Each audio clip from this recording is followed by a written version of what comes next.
नमस्कार दोस्तों, आप सभी का मेरे YouTube चैनल पर स्वागत है। अगर आप इस चैनल में नए हैं तो ऊपर आई बटन पर क्लिक करके इस ऑडियो बुक के प्लेलिस्ट को सुन सकते हैं। Chapter 41 strength test. क्यारा की किक हवा को चीरते हुए सत्यम के सिर पर लगती है। उस किक के सिर पर लगने की वजह से सत्यम उड़ते हुए दूर जा गिरता है और वहीं बेहोश हो जाता है। सत्यम के बेहोश होते ही पूरा मार्शल हॉल शांत हो जाता है। इस वक्त हॉल में मौजूद लोग क्यारा को ऐसे देख रहे थे जैसे उनके सामने कोई अजूबा हो। क्यारा बेहोश पड़े सत्यम की तरफ देखती है। बड़ा आया मुझे डिनर पर ले जाने वाला, क्यारा उसकी तरफ देखते हुए कहती है और फिर रिंग से बाहर निकलने लगती है। क्यारा की ताकत देखकर कल्पना हैरान हो जाती है। उसे अपनी आंखों पर यकीन नहीं हो रहा था। उसने बिल्कुल भी यह उम्मीद नहीं की थी कि क्यारा बस एक ही किक से सत्यम जैसे पावरफुल मार्शल आर्टिस्ट को हरा देगी। क्यारा अपने चेहरे पर बड़ी सी मुस्कान लाकर कल्पना की तरफ जाने लगती है। क्यारा, तुम ये मैच जीत चुकी हो। अब तुम इस मार्शल हॉल में प्रैक्टिस कर सकती हो। कल्पना अपने चेहरे की उदासी छुपाते हुए क्यारा से कहती है, नहीं नहीं, मैं यहाँ प्रैक्टिस करने के लिए नहीं आई हूँ। मैं यहाँ आदित्य को प्रैक्टिस करते हुए देखने के लिए आई हूँ। क्यारा कल्पना को बताती है। क्या? क्यारा की बात सुनकर कल्पना हैरान हो जाती है। अगर तुम्हें प्रैक्टिस ही देखनी थी तो पहले क्यों नहीं बताया? तुम स्टैंड से भी तो प्रैक्टिस देख सकती थी। कल्पना चिढ़ते हुए क्यारा से पूछती है। अरे ऐसी बात है तो तुमने पहले क्यों नहीं बताया? फालतू में वो लड़का मुझसे पिट गया। क्यारा जमीन पर गिरे सत्यम की तरफ उंगली दिखाते हुए कहती है। उधर आदित्य क्यारा को देखकर मुस्कुराता है। इस लड़की को कोई हरा नहीं सकता, न फाइट में और न ही बातों में, आदित्य मन ही मन सोचता है। थोड़ी देर तक कल्पना और क्यारा की बहस के बाद क्यारा स्टैंड में जाकर आदित्य को फाइट करते हुए देखने लगती है। फिर आदित्य की प्रैक्टिस खत्म होने के बाद दोनों मार्शल हॉल से बाहर निकलने लगते हैं। आदित्य की प्रैक्टिस खत्म होते होते शाम हो गई थी। आदित्य और क्यारा रास्ते पर चल रहे थे। क्यारा, तुम्हें एक बात बताऊं? आदित्य चलते हुए पूछता है। हाँ बताओ ना, क्या बात है? क्यारा उत्सुकता से पूछती है। तुम आज फाइट करते हुए बहुत खूबसूरत लग रही थी, आदित्य उसे बताता है। आदित्य की बात सुनकर क्यारा शर्मा जाती है। वैसे तुमने कौन सा स्किल इस्तेमाल किया था? उस स्किल का नाम क्या है? आदित्य पूछता है। उस स्किल का नाम स्वांग स्वेलिन डांस है, क्यारा ब्लश करते हुए जवाब देती है। सच में तुम स्वांग स्वेलिन डांस करते हुए बहुत ही ज्यादा खूबसूरत लगती है, आदित्य मुस्कुराते हुए कहता है। आदित्य की बात सुनकर क्यारा और भी ज्यादा शर्मा जाती है। इस वक्त उसके चेहरे की प्यारी सी मुस्कान छुपाए नहीं छुप रही थी। थोड़ी देर बाद दोनों एक रेस्टोरेंट के सामने आकर रुकते हैं। आदित्य, मुझे भूख लगी है, चलो कुछ खाते हैं, क्यारा रेस्टोरेंट को देखते हुए कहती है। क्यारा की बात सुनकर आदित्य मुस्कुराता है। फिर दोनों रेस्टोरेंट के अंदर चले जाते हैं। क्यारा, तुम खाना ऑर्डर करो, मैं वॉशरूम होकर आता हूँ, आदित्य कहता है। क्यारा सिर हिलाकर हाँ में जवाब देती है। आदित्य वॉशरूम चला जाता है। क्यारा खाना ऑर्डर करके आदित्य का इंतजार करने लगती है। तभी उसे अपने कंधे पर किसी का हाथ महसूस होता है। वह पीछे मुड़कर देखती है। वहां एक सुंदर लड़की खड़ी थी जो क्यारा को देखकर मुस्कुरा रही थी। उसके बगल में एक हैंडसम लड़का भी खड़ा था। रोमी, पारस, तुम दोनों यहाँ क्या कर रहे हो? क्यारा हैरानी से पूछती है। क्यारा, ये एक रेस्टोरेंट है और लोग यहाँ खाने के लिए आते हैं। जाहिर सी बात है कि हम भी खाना खाने आए हैं, रोमी हंसते हुए कहती है। लेकिन तुम यहाँ किसका इंतजार कर रही हो? नहीं, किसी का नहीं, क्यारा जल्दी से जवाब देती है। तभी उसे दूर से आदित्य आते हुए दिखता है। रोमी भी उस दिशा में देखती है और आदित्य को देखकर चौंक जाती है। वह आंखें और मुंह खोलकर उसे अपनी तरफ आते हुए देखती है। क्यारा, क्या तुमने खाना ऑर्डर कर लिया? आदित्य पास आकर पूछता है। क्यारा सिर हिलाकर हाँ में जवाब देती है। तुम कोई सेलिब्रिटी हो क्या? रोमी हैरानी से पूछती है।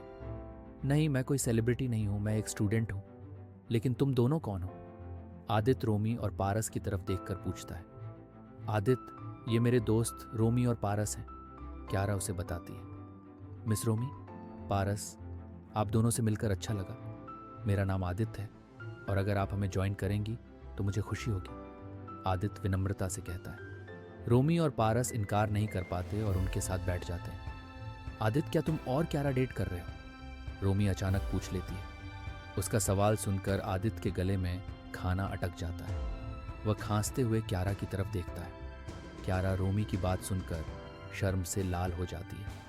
रोमी, हम डेट करें या ना करें, ये हमारी प्रॉब्लम है, हम तुम्हें क्यों बताएं? क्यारा, देखो, स्ट्रेंथ डिटेक्टर है, चलो हम अपना स्ट्रेंथ टेस्ट करते हैं, रोमी उत्साहित होकर कहती है। फिर वे सभी स्ट्रेंथ डिटेक्टर के पास चले जाते हैं। रोमी, तुम पहले पंच करो, क्यारा कहती है। ठीक है, रोमी कहकर बैग पर जोरदार पंच मारती है। मशीन पर नंबर फ्लैश होते हैं। 1997। रोमी, तुम्हारा स्कोर तो बहुत अच्छा है। लास्ट टाइम तुम्हारा स्कोर 1500 के आसपास था। तुमने अच्छा इंप्रूवमेंट किया है, क्यारा स्क्रीन पर दिखते नंबरों को देखते हुए कहती है। इसके बाद क्यारा खुद पंच करने के लिए मशीन के सामने आने लगती है। चैप्टर 42। क्यारा पूरा जोर लगाकर उस मशीन पर एक पंच करती है और एक जोरदार आवाज के साथ मशीन पर कुछ नंबर फ्लैश होने लगते हैं। 3289। ये नंबर देखकर रोमी और पारस हैरान रह जाते हैं। ये कैसे हो सकता है? पिछली बार तो तुम्हारा स्कोर 2000 था। तुम इतनी जल्दी इतना इम्प्रूव कैसे कर सकती हो? पारस हैरानी से पूछता है। मुझे नहीं पता, क्यारा बस इतना ही जवाब देती है। फिर पारस भी अपनी ताकत आजमाने के लिए मशीन पर पंच करता है, लेकिन अपने रिजल्ट देखकर वह उदास हो जाता है। स्क्रीन पर 2880 नंबर फ्लैश हो रहा था। पारस के स्कोर को देखकर क्यारा खुश हो जाती है। पारस, तुम मेहनत करो और अगली बार कोशिश करना। अगर तुम्हारी किस्मत अच्छी रही तो तुम मुझसे आगे तो नहीं, लेकिन मेरे बराबर पहुंच सकते हो, क्यारा हंसते हुए कहती है। उसे याद था कि पिछली बार पारस ने भी उसे ऐसे ही चिढ़ाया था जब उसके स्कोर पारस से कम थे। अपनी मजाक बनते देख पारस का चेहरा लाल हो जाता है।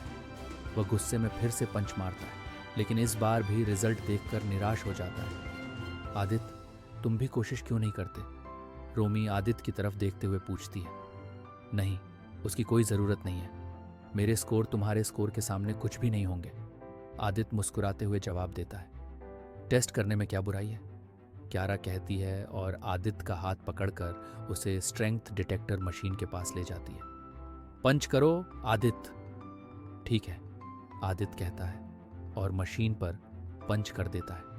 जैसे ही उसका पंच मशीन से टकराता है, कानों के पर्दे फाड़ देने वाली आवाज आती है, लेकिन स्क्रीन पर कोई भी नंबर फ्लैश नहीं होता, सिर्फ 0। 0 मतलब कुछ भी नहीं? पारस आश्चर्य से कहता है। पारस, तुम ये क्या कह रहे हो? मुझे लगता है ये मशीन खराब हो गई है, क्यारा स्क्रीन पर 0 देखकर कहती है। आदित्य भी कंफ्यूज हो जाता है। हालांकि मैंने इस पंच में अपनी आधी ताकत भी नहीं लगाई थी, लेकिन इतना बुरा स्कोर? आदित्य सोचता है। वह दोबारा पंच मारता है, इस बार पहले से कहीं ज्यादा ताकत लगाकर। जैसे ही उसका पंच मशीन से टकराता है, स्क्रीन पर एरर फ्लैश होने लगता है और मशीन शट डाउन हो जाती है। ये क्या हुआ? स्क्रीन कैसे बंद हो गई? रोमी हैरानी से कहती है। मुझे लगता है ये मशीन खराब हो गई है, क्यारा कहती है। मुझे भी ऐसा ही लगता है, पारस सिर हिलाते हुए कहता है। चलो फिर यहाँ टाइम वेस्ट करने का कोई फायदा नहीं, रोमी कहती है और वे सब वहाँ से निकलने लगते हैं। रोमी, पारस, वैसे तुम लोग शहर में कब आए? क्यारा उन दोनों से पूछती है। हम लोग कल ही शहर में आए थे और इस वक्त तुम्हारे ब्लू ड्रैगन होटल में रुके हुए हैं, रोमी बताती है। ओह, अच्छी बात है, क्यारा सिर हिलाते हुए कहती है। वैसे आदित्य, तुम कहाँ रहते हो? रोमी पूछती है। मैं हेवल्स सोसाइटी में रहता हूँ, आदित्य जवाब देता है। चलो फिर हम तुम्हें घर छोड़ देते हैं, रोमी कहती है। नहीं, उसकी कोई ज़रूरत नहीं है, मैं चला जाऊँगा, वैसे भी मेरा घर ज़्यादा दूर नहीं है, आदित्य जवाब देता है। लेकिन रोमी नहीं मानती। वह आदित्य का हाथ पकड़कर उसे कार में बिठा देती है और वे सभी वहाँ से निकल जाते हैं। कुछ देर बाद वे हेवल्स सोसाइटी में आदित्य के बड़े से घर के सामने पहुँचते हैं। घर देखकर रोमी और पारस की आंखें फटी की फटी रह जाती हैं। इतना बड़ा घर? रोमी हैरानी से कहती है। घर? ये घर नहीं, महल है, पारस चौंक कर कहता है। फिर वे दोनों उस घर को अच्छे से देखने लगते हैं। आदित्य, तुम्हारा घर तो बहुत बड़ा है, तुम इस घर में अकेले रहते हो? रोमी पूछती है। नहीं, मैं यहाँ अकेला नहीं रहता, क्यारा भी मेरे साथ इस घर में रहती है, आदित्य जवाब देता है। आदित्य की बात सुनकर रोमी क्यारा को अजीब नजरों से देखने लगती है। क्यारा, क्या तुम दोनों ने शादी भी कर ली? ये सवाल सुनकर क्यारा का चेहरा लाल पड़ जाता है। ये क्या सोच रही हो तुम? ऐसा कुछ नहीं है, हम सिर्फ दोस्त हैं, क्यारा जल्दी से जवाब देती है। अच्छा, तो फिर तुम इस घर में आदित्य के साथ क्या कर रही हो? रोमी सवाल करती है। क्यारा झिझकते हुए आदित्य की तरफ देखने लगती है। मैंने ही क्यारा से यहाँ रुकने के लिए कहा था। असल में ये घर बहुत बड़ा है और मैं यहाँ अकेला बोर हो जाता हूँ, इसलिए मैंने क्यारा को यहाँ रुकने के लिए कहा। आदित्य मुस्कुराते हुए जवाब देता है। रोमी आदित्य की बात सुनकर सिर हिलाती है। अच्छा, अगर ऐसा है तो क्या हम भी तुम्हारे साथ इस घर में रह सकते हैं? ठीक है, मुझे इसमें कोई दिक्कत नहीं, आदित्य कहता है। आदित्य की हाँ सुनकर रोमी के चेहरे पर एक बड़ी सी मुस्कान आ जाती है। तभी अचानक उन्हें किसी के चिल्लाने की आवाज़ सुनाई देती है। नमस्कार दोस्तों, आशा करता हूँ कि आपको यह चैप्टर पसंद आया होगा। आगे के चैप्टर्स सुनने के लिए इस चैनल को सब्सक्राइब करें। धन्यवाद।